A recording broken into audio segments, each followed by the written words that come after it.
नमस्कार दोस्तों, स्वागत है आप सभी का पावर एजुकेशन के ऑनलाइन प्लेटफॉर्म में। प्यारे दोस्तों, आज के इस वीडियो में हम लोग रीजनिंग के आपको मैं 10 क्वेश्चन बताऊंगा जो आपकी सभी एग्जाम के अंदर बार बार रिपीट होता है। चाहे आप किसी भी एग्जाम की तैयारी कर रहे हैं, ये क्लास आपके लिए बहुत ज़्यादा इम्पोर्टेंट है। और इस क्लास का आज ये पार्ट नंबर 2 है। इससे पहले हमारा एक पार्ट कंप्लीट हो चुका है। अगर पिछला पार्ट आपने नहीं देखा तो आप लोग पिछला पार्ट जरूर देख लीजिएगा, क्योंकि सभी क्वेश्चन जो एग्जाम में बार बार रिपीट होते हैं वही इस क्लास में करवाए जा रहे हैं। तो प्यारे साथियों, पूरे वीडियो को ध्यान पूर्वक देखिएगा और चलते हैं आज का पहला और इम्पोर्टेंट क्वेश्चन। एक निश्चित तर्क के अनुसार 38 को 49 से संबंधित है और समान तर्क के अनुसार 64 75 से संबंधित है। तो समान तर्क का अनुसरण करते हुए 83 निम्नलिखित में से किससे संबंधित है। तो इसका मतलब यह है कि हमें 38 से जिस प्रकार 49 बना, और ये बोला जा रहा है कि 64 से जिस प्रकार 75 बना, उसी प्रकार हमें 83 से क्या बनेगा ये बताना। तो यहाँ पर हमें यह समझना है कि 38 से 49 कैसे बन जाता है। अगर 38 में मैं यहाँ पर 11 जोड़ूं तो बिल्कुल 49 आ रहा है। बट यही चीज यहाँ पे अप्लाई हो रही क्या, 4 में एक जोड़ा 5, 6 में एक जोड़ा 7, मतलब दोनों जगह 11 जोड़ने पर 75 बना। ठीक, तो यहाँ पर अगर बात करें तो 83 से क्या बनेगा, 11 जोड़ देंगे, 3 में एक जोड़ा 4, 8 में एक जोड़ा 9, यानी कितना आएगा 94। ऑप्शन नंबर डी इस क्वेश्चन का राइट आंसर है। अगला क्वेश्चन आपके पास है, जिस प्रकार मोनार्च तितली से संबंधित है उसी प्रकार मांबा किससे संबंधित है।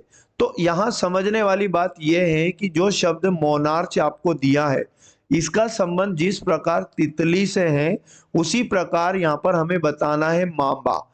इस मांबा का संबंध किससे होगा। तो प्यारे दोस्तों, मैं आपको बता दूं यहां पर मोनार्च क्या होता है, तितली की एक प्रजाति होती है।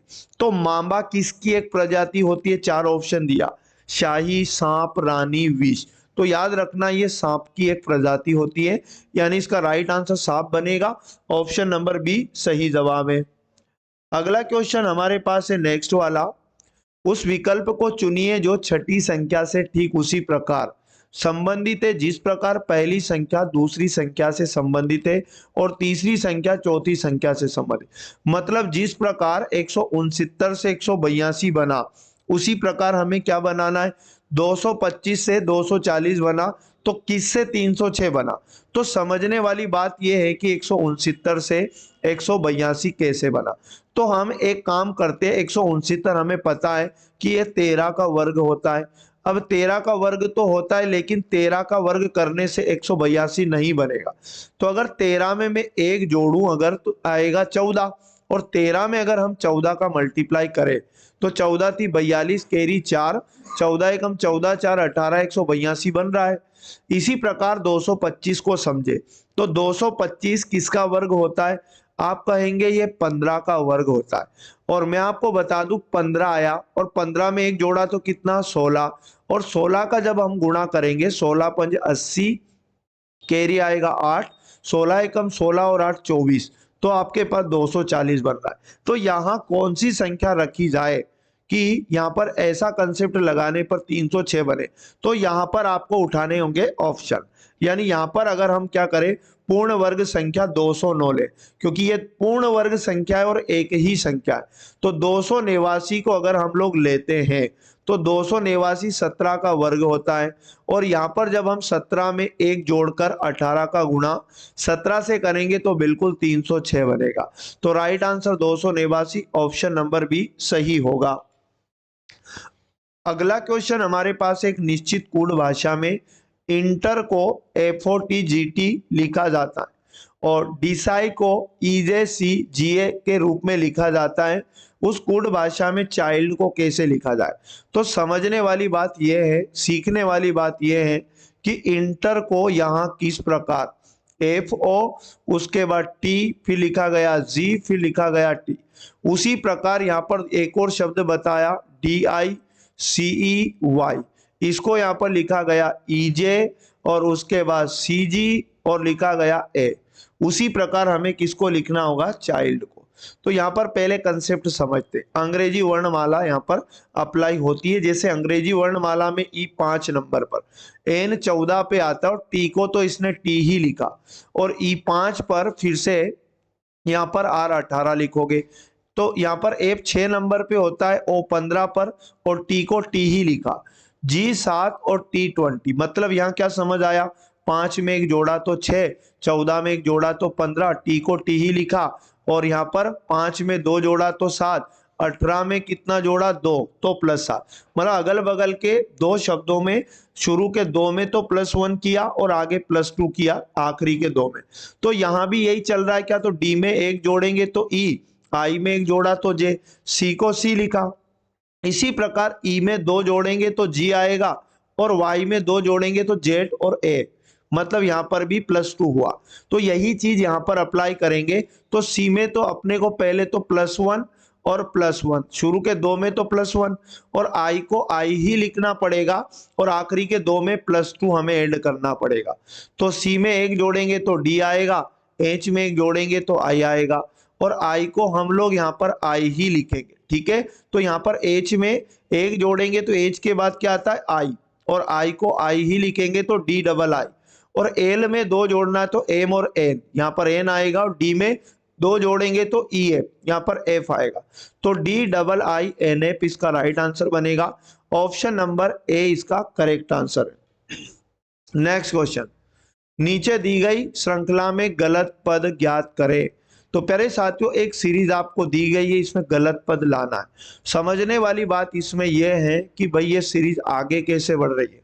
80 से 70 मतलब -10 हुआ, और 70 को 55 तो घटा लो, कितना कम हुआ, -15 कम हुआ, और 55 से 35 बना, माइनस हुआ 20, और यहाँ पर 35 में से अगर कितना चला जाए 25, तो हमारे पास 10 आ रहा है।